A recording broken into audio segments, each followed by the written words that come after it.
There's no denying that investing is one of the best ways to build true wealth. You can save money your entire life, but nothing beats the power of compounding interest returns that come through investing. Seriously, I'm talking historical returns of 10% or more, regardless of federal interest rates. So it's no longer a matter of should you or shouldn't you invest, but are you ready to start investing? In this episode, I'm sharing 6 signs you're ready to take your finances to the next level and start investing. Even if it's on a small scale, the power of investing is unmatched. Hey there, I'm Raya Reeves, and over a decade ago, I turned my life around through budgeting. I went from being an overspender deep in credit card debt to being the founder and full-time money coach of City Girl Savings. Now, I help women work towards their dream life and tap into their financial power one budget at a time. I fully believe you can live a life you love with a budget, and I'm living proof. The weekly City Girl Savings podcast focuses on the intersection of money and the City Girl lifestyle. Join me every week along with some special guests as I share my experiences, advice, and guidance on navigating life and money as an experience-loving millennial. Before I share the signs that you are ready to start investing, I want to spend a little more time stressing the impact that investing can have on your net worth over the long term. So let's take this example. A 25-year-old who contributes $300 a month until age 65 will have over $1 million in his or her retirement account. 860,000 of that would be compound interest. Okay. Now let's take a 35-year-old.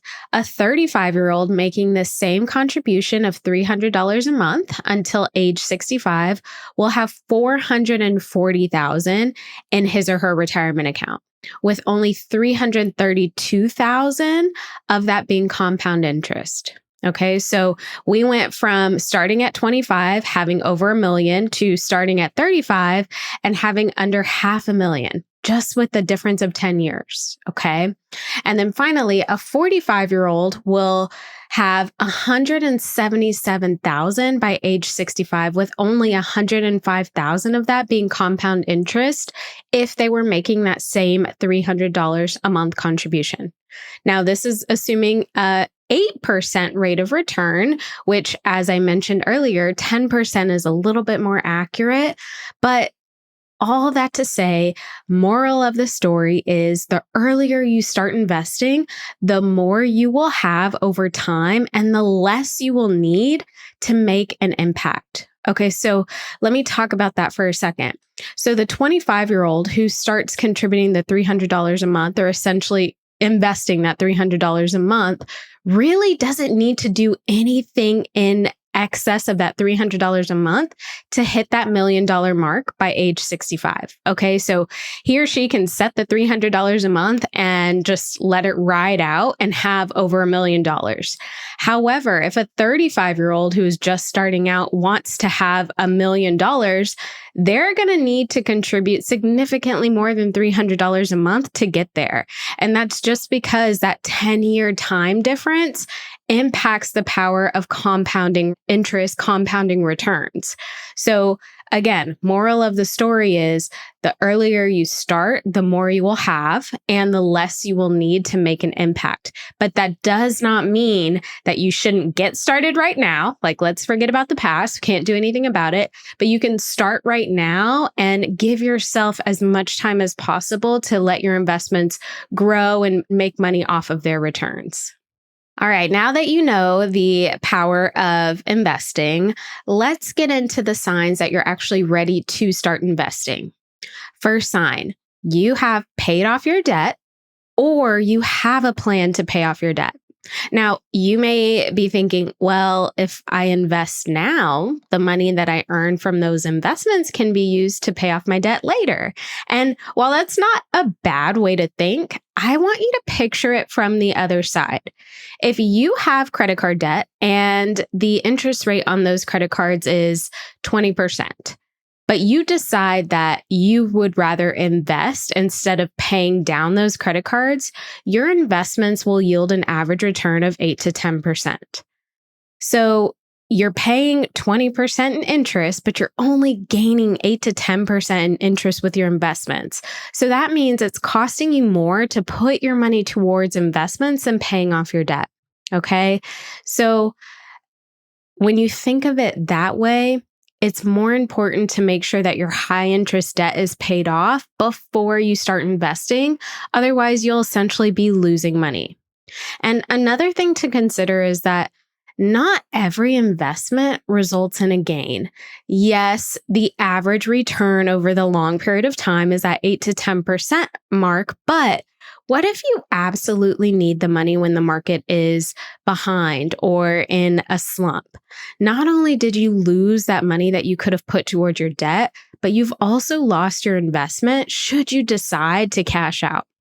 So the best way to go is to pay off your debt, or at least have a plan in place to pay off your debt before you aggressively start to invest. The next sign you're ready to start investing is you have an emergency fund. So what happens if you decide to invest your entire savings and then your car breaks down? You may be forced to use credit, which we want to avoid because of interest, especially when investing, or you may be forced to sell your investments to get that money back to fix your car. Not only would that mean potentially selling for a loss, it could also mean paying more in taxes, because if it's a short-term investment, you're paying more in taxes than a long-term investment, and you're skimping your future self of some valuable gains. So investments should not be looked at as cash, right? When your money is invested, consider it gone and unaccessible until you're ready to get your returns and cash that investment out, which could take years or decades. Okay, so instead, make sure you have a savings and liquid cash handy before you start investing. That way, you don't have to mess with your investments prematurely. So if you're not sure where to start when it comes to having an emergency fund or some form of savings before you start investing, I think a great starting point is 3 to 6 months worth of expenses. If something were to happen, if you were to lose your job, if you got sick, if your car broke down or it needed to be replaced, that 3 to 6 months worth of expense number, although it may seem high if you don't have anything saved yet, that should get you through some trying times. If something were to happen, that should cover you while you get through, so you don't have to worry about touching your investments. You don't have to worry about going back into credit card debt. The next sign you're ready to get started with investing is you are taking advantage of your employer's 401k match. So I've actually got some good news for you. If you are contributing to a retirement plan, which most people are, most millennials are automatically put in 401k or retirement plans, you are already investing. You are already an investor just for contributing to a retirement plan. So woohoo, give yourself a pat on the back. You're already an investor. And most companies offer some sort of match for anyone who does contribute to a 401k plan. So for example, if you contribute 5% to your company's 401k plan, they will match you 5%. Now, I've seen some companies go as high as 10 to 13%, which is amazing, but anything that you can get as far as a contribution match is free money, essentially. It's basically doubling your investment. So I want you to make sure that you're taking advantage of this before you take your own money and invest on your own. Okay, so what do I mean by that? Let's say that you are not contributing to your employer's 401k plan and you are putting $100 in just a regular investment account. That $100 could be used to contribute to your company's 401k plan, and then they match you $100 if it's an even match. So essentially, you'd be investing $200 through your company's retirement plan versus $100 on your own. So if you are not sure if your company matches or if you can contribute to a retirement plan, first check your pay stub, because if you were automatically enrolled in some sort of retirement plan, it'll be a line item under deductions on your pay stub. So start there. Another thing you can do is contact your HR department, or if your company has like an employee handbook, employee benefits information, all of that should let you know if a 401k or retirement plan is available to you and what any potential match would be. So my previous company, before I took City Girl Savings full time, they did a 5% match. So if I contributed 5%, they matched 5%, but then they also did a 3% annual contribution. So if I didn't take advantage of that 5% match, they would still do a 3% annual contribution. Now, I also want to just take this one step further and encourage you to research your retirement plan investments. So it's already an amazing step that you're contributing to the retirement plan, but your money is invested in something and you should know what that something is. So log on to your company's 401k website or retirement plan website and see what you're currently invested in. I'm not saying you have to do anything with that information, but it's always good to know. And then if you want to take it a step further, look at the different investment options that are available to you and read into them. Most retirement plans come with some sort of variety of investment options. And since you're already invested in something, this is usually a good place to start. Now, I actually wrote an entire article about how to research your retirement plan investment options for the City Girl Savings blog. I'm going to link to it in the show notes so that if you do want to take it upon yourself to look into those investments, you'll know what to look for. Are you loving this episode so far? Well, the money and life level up conversations never end in the City Girl Savings community. Visit citygirlsavings.com for instant access to resources that help you budget, level up your money mindset, and so much more. And make sure you stay up to date with CGS by following us on Instagram, TikTok, and YouTube, all at City Girl Savings. The next sign you're ready to get started with investing is you have already decided on your goals for investing. Okay, so we just talked about retirement as a form of investing, and you should already be saving for retirement. If not, make sure that's one of your long-term goals and start investing towards it now. Okay, but let's assume that you're already doing that and now you're ready to get started with investing on your own. It's time to think about what you want out of your life. If you want to start investing, why do you want to start investing? And to build wealth is a great reason or a great motivator, but I want you to get more specific. Are there certain goals you're trying to achieve in the future?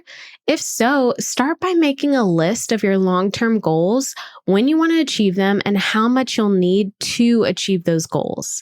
Having this information handy will allow you to pick investments to help you reach your target goal amount by the target date you have. Now, I use Betterment as one of my investment platforms, and I love them. One thing that I really love about Betterment is they have a goal forecaster tool or feature. And basically, if you have the amount of the goal and when you want to achieve the goal by, it will tell you what you need to invest every month to reach the goal. And this can be super handy as you are getting into investing and get to the point where you start investing for multiple goals. So if you're not sure what investing goals are, what you want your investing goals to be, I would say start with a build wealth goal and give yourself 10 years to invest towards that goal and see what happens. I think the most important thing to keep in mind is that just getting started, even if you're not specific on exactly what you want to invest for, is more important than not starting at all until you figure it out, right? So obviously life changes will happen and you can always adjust accordingly, but having a build wealth goal is a great place to start. But to give you some other ideas, like I mentioned, I use Betterment. I have a build wealth goal and it's super vague. It was the first investment goal that I set through Betterment just because I didn't know exactly what I wanted to do. But another goal I set up was a Palm Springs home goal. So if you know me, if you've been in the City Girl Savings community a while, you know that I have a life goal to own a second home in Palm Springs. And I want to say back in 2018 or 2019, I opened an investment account through Betterment, or an investment goal, if you will, to start saving for this home. And I decided to use investing as a means to reach this goal because I knew it was going to take me a while. This is not something that I thought I could achieve in the next 2 or 3 years. I was thinking, okay, probably 5 to 10 years is more realistic, probably closer to 10. So why not invest that money and get some good returns over the course of 10 years so that, I have the biggest down payment possible. So that's just an idea. The longer out or further out your goal is, I should say, the better chances investing is going to be a way to help you reach that goal. Because investing is designed for you to get the most return over the longest period of time, for those longer term goals, investing can be a great option. The next sign you're ready to start investing is you have vowed to start educating yourself about investing. Please, please, please don't be the person who invests their money and has no idea what they're doing. Also, please don't be the person who follows trends. And I feel like crypto is a great point. There was a point in time where cryptocurrency like Dogecoin and meme coins and Shiba Inu, all these crazy cryptocurrencies were just booming. And, they were trading at 1/10 of a penny. So all you needed was $100 and you could 10x. And, it was a whole thing. And people made money. Let's kind of face the facts. People absolutely made money, but it was short-lived and it was temporary. It was fleeting. So someone may have invested $100 and turned it into $10,000, but then they took that $10,000 and invested again and lost it all.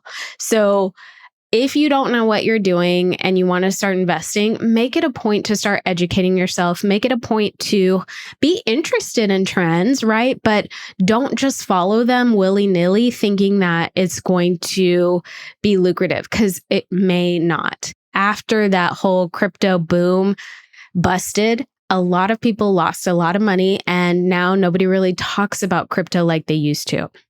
So a major sign that you are ready to start investing is you have already started educating yourself on how to go about investing, or you plan to start before you make your first investment.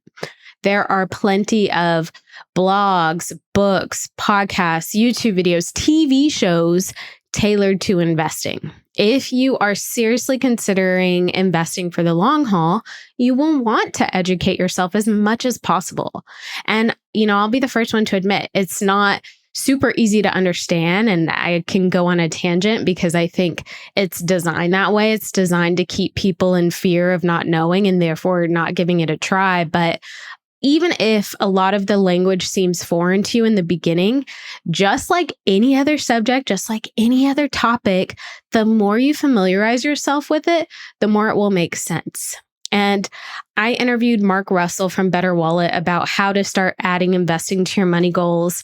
And he made a point in that episode, I'll link to it in the show notes, but he made a great point saying, you don't need to know everything about investing to get started. You just need to know a few things, right? So don't feel like you need to know it all. Nobody knows it all when it comes to investing. No one can predict the future.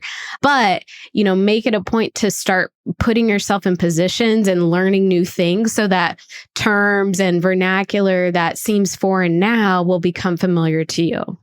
Also, I have an introduction to investing workshop. So it'll be a live virtual workshop happening soon. It's a live training where I teach you the most important things you need to know about investing, and a replay is included if you can't make it live or if you want to just keep it for your records for the future. I'll be sure to link to that in the show notes. All right, the final sign you are ready to start investing. You have looked at your budget and you know what you can afford to invest. Okay. And this is the final sign for very good reason. I saved the best for last. When you have your budget set and you know that after your bills, your goals, your priorities, a little bit of fun spending, your money is allocated to those things and you see what you have left over, that leftover amount is what can be used to invest. When you know what you can afford to invest without impacting like your life, your bills, those things, you don't have to worry about investing too much money and not having enough for bills or life. So make sure you do a thorough review of your budget and numbers to decide on an appropriate amount to invest every pay period or every month. Even if you have to start small, it's absolutely okay and it's totally worth it. Once you have all of these financial ducks in a row that I discussed, you're ready to start investing. So go ahead, bite the bullet, get started, pick your platform, set up your recurring deposit, pick your investments. I will say you can't go wrong with ETFs, which are exchange traded funds. So do some research, pick a few of those. The S&P 500 is a good one to follow and reference, but you're ready. So here's to building real wealth. Thank you so much for letting me be the money coach in your ear today. I hope you enjoyed this episode of the City Girl Savings Podcast and you feel empowered and motivated to take the next step in the journey to your dream life. Remember, if someone like me, a millennial who loves to travel, new experiences, and iced coffees can live a life they love on a budget, you can too.